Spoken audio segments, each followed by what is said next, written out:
If It Be Real podcast, welcome. We are chugging along here in season 4. And what I've done in season 4 is I've kind of reached back to some old friends that have joined the cast and hauled them back on here for an update and kind of see where they're at now. And today we're very lucky to have Max back from Castle Frank, who is Castle Frank out of Toronto, Ontario.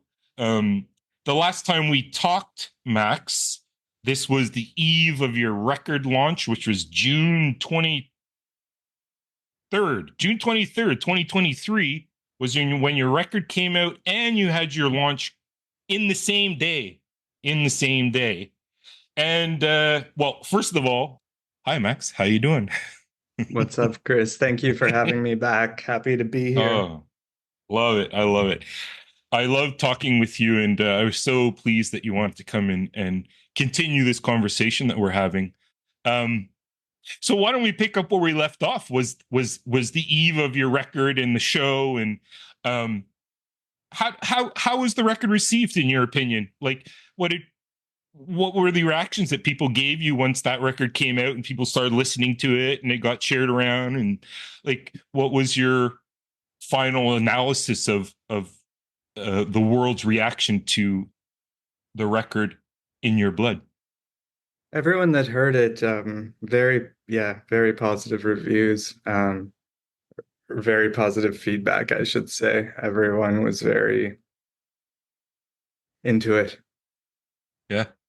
I saw it got a great review on Exclaim. Exclaim is a Canadian, used to be it's still a newspaper. They have a website. They do reviews, very popular. Let me read a piece of something they said because I think it's so apropos.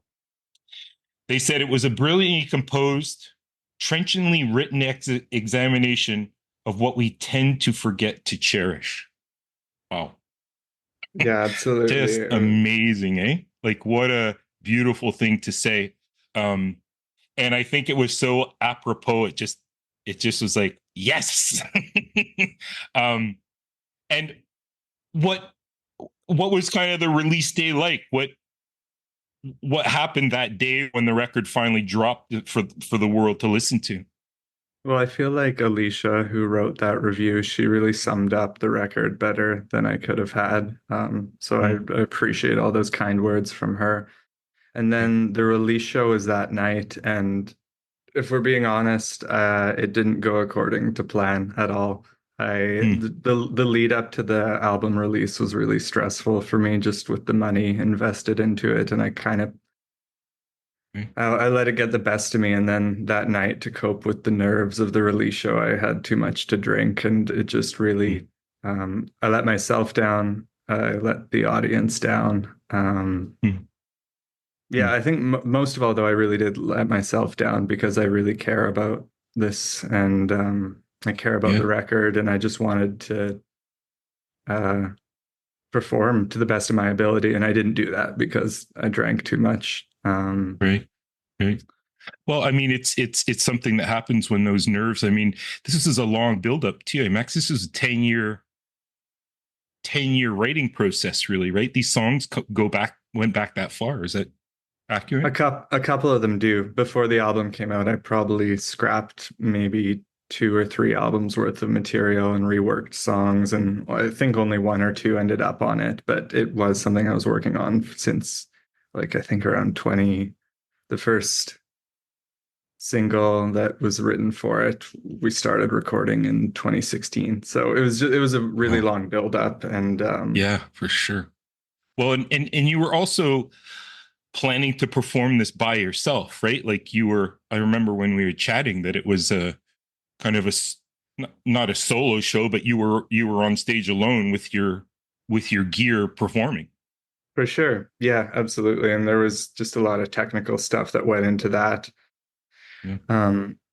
Yeah, it's a little hard to talk about just because I really did disappoint myself most of all, I feel like. And it's not respectful to the audience and the people that came, but it really was a wake-up call for me. And that was the last night I drank at all. And now it's been over a year that I've been alcohol free, which I'm really grateful for. Congrats, man. Congrats. It can bite us in the ass sometimes, eh? But I mean, I was talking with an artist not too long ago, talking about a similar kind of situation, and admittedly mistake he had said, and he said that it was probably the most poignant time in his life where he learned the most about himself ever, um, because you're faced with it. There's no escaping it, right? It's there. Um, well, what transpired? Can you fill in a few of those lines? Like how do you feel you let the audience down? I just I wasn't connecting with them at all. I was just in Mm, my own headspace out there. It was really mm, like I just got way too nervous and I was trying to cope yeah. with that. And I don't even remember a lot of it. I was Well. messing up words. It wasn't a good scene, that's for sure. Mm, So a very hard lesson to learn. yeah. For But sure. For I sure. feel like I did. I don't know, in a way, almost need that. I think I would have gone down a dark road with drinking. I was already on one. I don't know, I have a moderation problem with things like that. Right. So Right. I feel like this experience was heavy enough for me that that's what made me stop. And it wasn't Hmm. even much of a challenge, honestly, because those emotions were like so hard for me to feel after that show. Right. So I Right. just like didn't even want to drink anymore after that. Wow. Wow. And was it the next day that things started to hit, or were you realizing that night at the show Yeah, that itself? night too, absolutely. Wow. Wow. Um, and What now an since experience, then, though, man. Yeah. yeah, it was a bum out for sure. Mm, But then I guess that was in June, and then mhm. the next show after that was my first time as an adult performing sober. So that was especially nerve-wracking. But I got through it. I think it was well, obviously a better show, but it was a unique experience for me too, just being more present on stage and really aware of what I'm doing. And Right. then, Wow. yeah, every show now, I'm not going to be drinking before, that's for sure. But And now, like the show that when the second show that you did, it did it go the way that you had planned out? Like being nervous and all, like I when I'm nervous, I tend to like make sure that everything's very prepared and I kind of walk through it and kind of see it in front of me before it happens. Were you able to kind of control more of the sound, the way you want it to feel, the way you were interacting, etc.? absolutely. Yeah, totally. Right on. Cool. And, and then after Yeah, that, it was just in June that I played North by Northeast as well. And that would be the that's second right. time playing. And yeah, I think each time gets easier and just kind of accepting the chaos of a lot of shows when you're starting out like this. But yeah, Yeah, I feel just, yeah, I'm happy to be on the path that I'm on now. And it's great that amazing, I've been able to get through shows now without drinking at all and that it's been a year and a few months. So happy about that. amazing. Good for you, Max. Good for you. Good for you. I mean, I remember when we first chatted, you had talked about open mics at 14, going on stage and performing. And one of the questions I always wanted to ask you, which I don't think I did, is like, I know liquid courage helps, but once you moved on from that and the shows to follow, um, how, how do you get the courage to do? I mean, not very many people can do that. Go up on stage, pour their heart out. Here are my songs, personal songs, songs I've written. You're there, lights on you, everybody's staring at you. Like, how do you cope with that? How do you kind of like get into the mindset where that's okay and you're not, freaking out nervous and like I can't do this and like what are your tricks to kind of help yourself get into the mindset of performing in front of people? I think as soon as I'm up there on the actual stage, it becomes a lot more natural because I can just really talk. I can reflect on the music and just what I'm singing about in the lyrics. Mhm. I try to just go back to the material itself and try to convey that in an honest as way as possible. Right. And how have the crowds been responding? Like, what songs are they like? Particularly like when you play, you've got them. Like they're there present with you. Like are they there throughout the whole show, or certain songs like trigger songs that get people like zoned into you? For whatever reason, one song off the album for Jamie, everyone seems to get really hyped when that one's played live. It goes over really Oh, well. gorgeous song. Thanks, That's really man. cool. And does the show? I mean, it reflects the record, but I mean, the record's in a very controlled environment.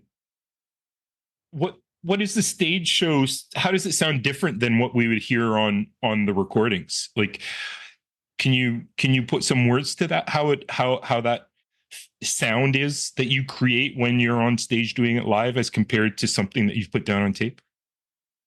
Yeah, for sure. All the bass parts, especially, I'm manipulating the timbre and sound of the patches on my hardware synth live as the songs progress. I feel like it adds a bit of energy and kind of an unexpectedness that is better than just using a backing track for the bass. And then Okay.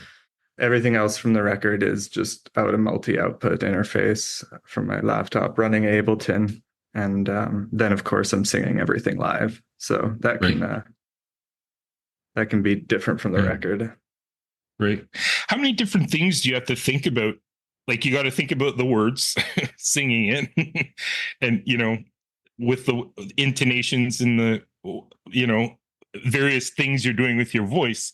What are all the other things you have to take care of when you're up there on stage live performing? The main thing is the singing because I'm not playing an instrument, even the bass synths, I'm sending MIDI to it, so it's getting all the notes from my Okay. computer, but I manipulate the patch itself, and that adds a lot Nice. of energy and dynamics to just playing a static patch. And I try to just whether I'm changing the filter and rolling off a lot of the high end or making it more wild and distorted, I try to just kind of ride this bass synthesizer for a lot of the show. Mm. That's cool. That's cool.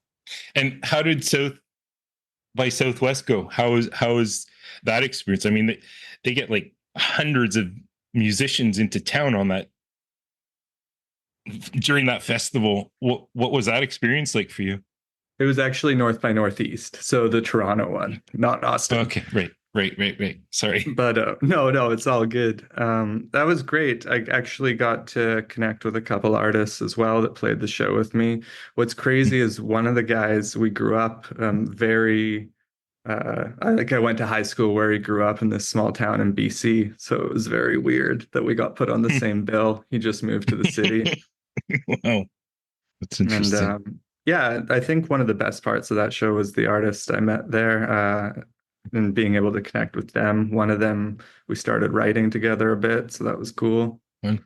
Amazing. And the show itself was great. It was at a small venue on Ossington in Toronto. It was my first time Hmm. playing there, but it was a really good turnout, good energy. Happy Fun. about it. And yeah, Amazing. second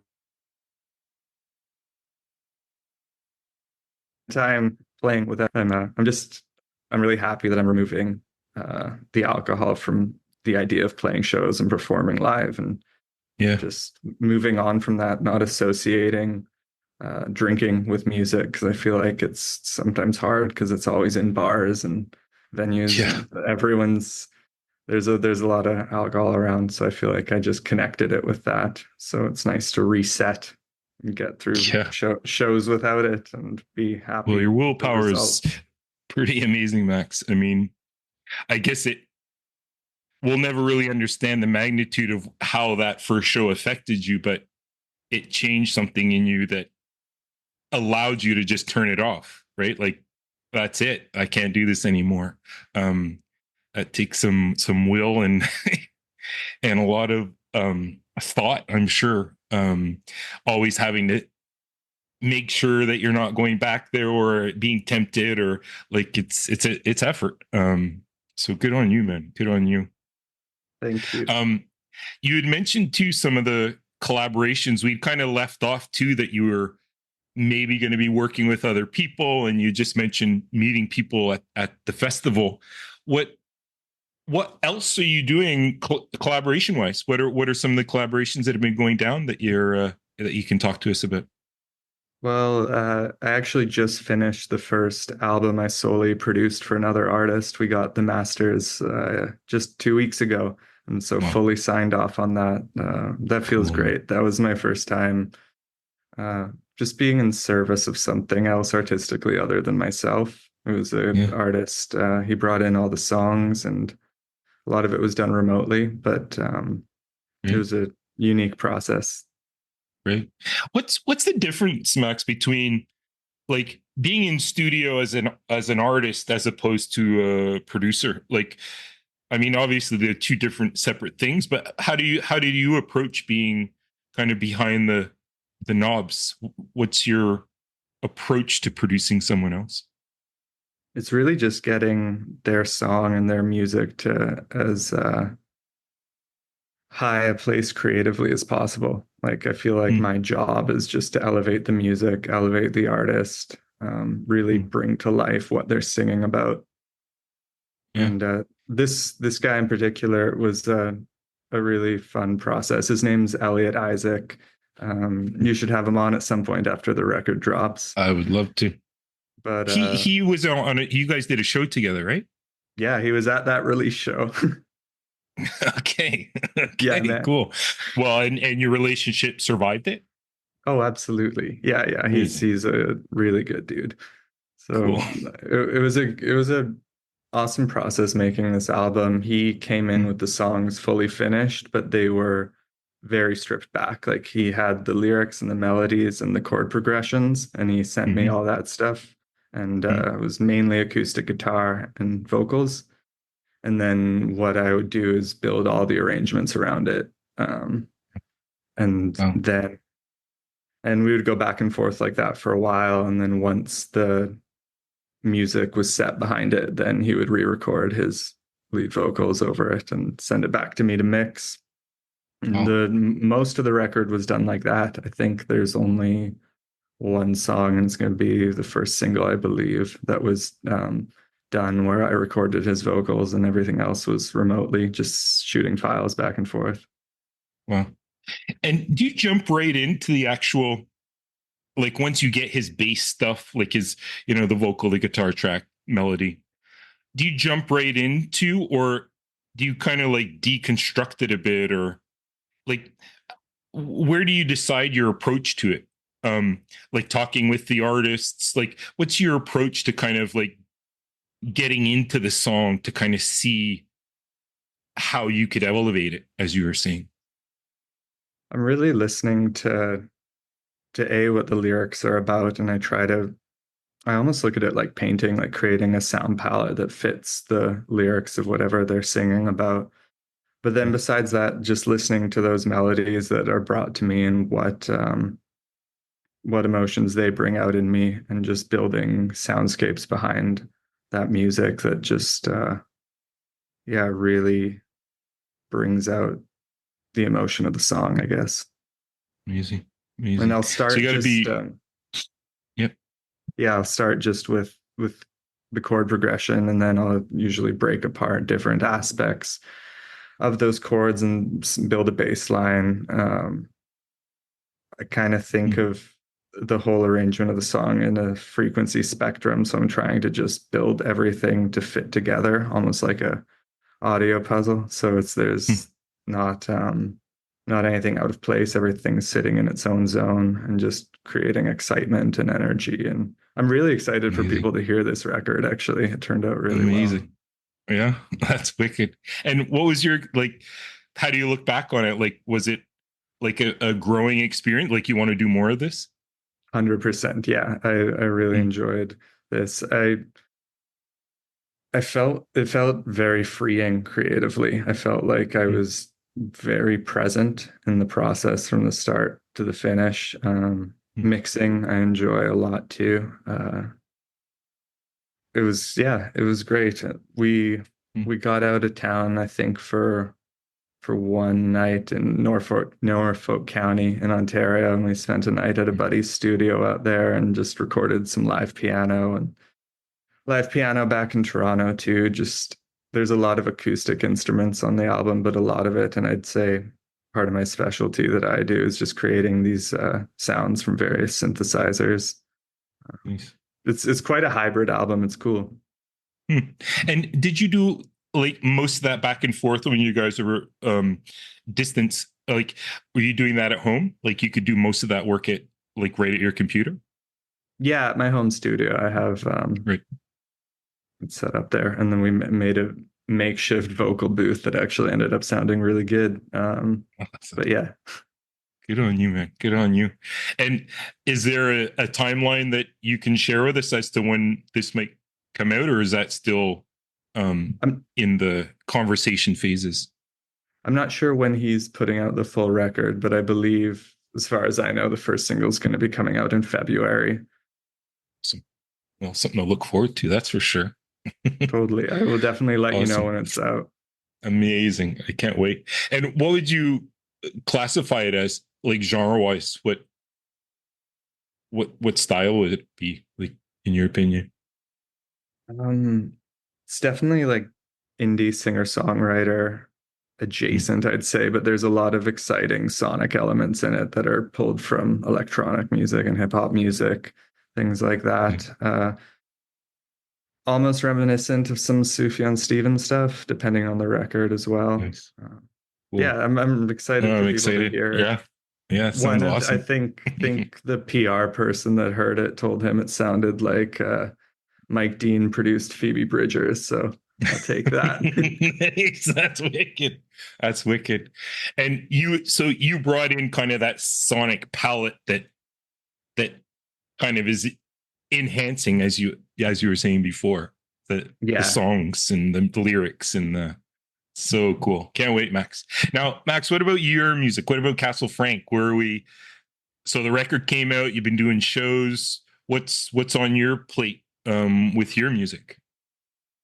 Yeah, a lot of the last 6 months or so was really focused on this other record. And like you said, I had a couple Right. shows of my own thrown in there, but it was really just getting this album across the finish line.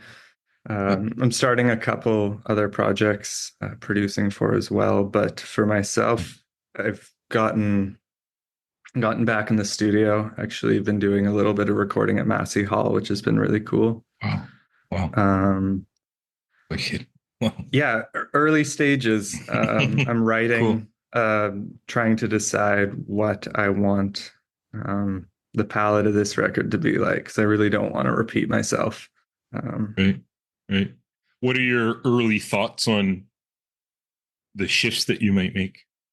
I just want to push it way further than the first record sonically, and Mm, even what the content of the record is about. I want it mm. to maybe lean into the mystical a little bit more. Wicked. Wicked.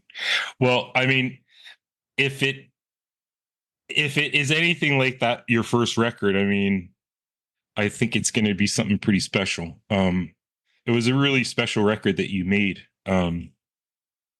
That stands distance of time, I think. Almost genre.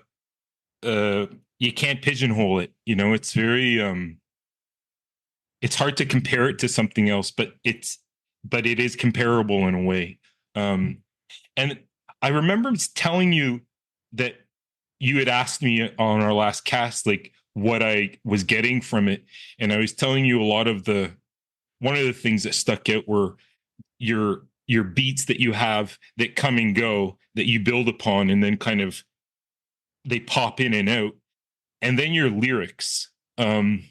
And I was just re-listening to it again. I mean, I guess I hadn't listened to it in a few months, and I heard the news that you are um, going to be engaged, or you are engaged. You are going to be a married man soon, Max.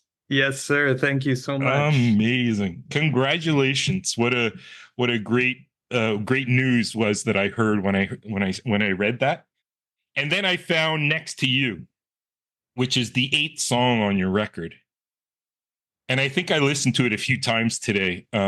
and it reminded me of my relationship. And before we hopped on here, you said that song was written for your fiance. Absolutely. Yeah. Amazing. What a beautiful song. Um, who I want to be. I'm who I want to be. The repetition of those words, just, I don't know, it rips my heart. I mean, I really, I start getting emotional a little bit, Well, but I thank you. digress. She really makes me the best version of myself, and that's what I'm, that lyric is about. She's just my yeah. best friend and always has my back and really does bring out all the best aspects of myself. So it's, yeah, I'm It's so super cool. grateful for her. I'm so happy for you too. Congratulations on that again. It's no easy feat finding your life partner. We have to practice it many times before we fall upon it, but I'm really happy that you have. Have you penned any other songs that will be coming maybe down the road about your lovely fiance? For sure. Yeah, they're definitely going to make their way onto the second album. Right on, man. Right on. I was, Well, Max, yeah, go for it. no, I was just like completely out of body when I asked, though. I will say, I can't even describe it as nerves. It's just like a crazy feeling. And apparently I was breathing super weird, but it all went well. I got the yes. Right on. Could you tell us kind of the scenario, how it unfolded? Was it Super casual? We were hanging on a beach, playing Yahtzee before, hanging out. amazing? So cool, man. So cool. I mean, these memories, they just last a lifetime. And it's just, I don't know. I'm picturing you in the basement of the guitar shop that you had to sleep in when you first came to Toronto at 18, 19 years old.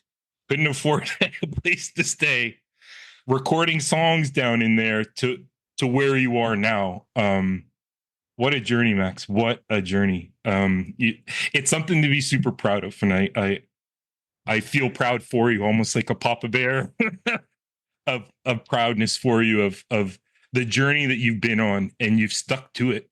And sure, things are bumpy along the way. I mean, it's shit happens, but you've kept your eye on the prize. And that kind of dedication doesn't come to people all that easy all the time. So good on you, from those beginning days of coming from BC, living hard in Toronto, to now, an amazing record, touring, producing, about to get married. I mean, holy shit. Good for you, man. Good for you. Thank you. I really appreciate the kind words, man. Well, this has always been a pleasure, Max. Definitely when stuff starts brewing again, percolating, like I said, this is a conversation that we'll have until we're in rocking chairs, sipping on tea, laughing about our lives. I love following what you're doing, and keep doing it. It's very inspiring, I think, for starting musicians, that you can come from anywhere and start from anywhere, but you can do it if you just keep trying. Thank you so much, man. I appreciate it. Appreciate you. Well, this has been a lot of fun. Part 2, I'll see you at part 3. Thank you. Cheers, Max. All night long, up till dawn, 'cause you don't even wanna dream. The more that cruel routine goes on, the harder it gets to break.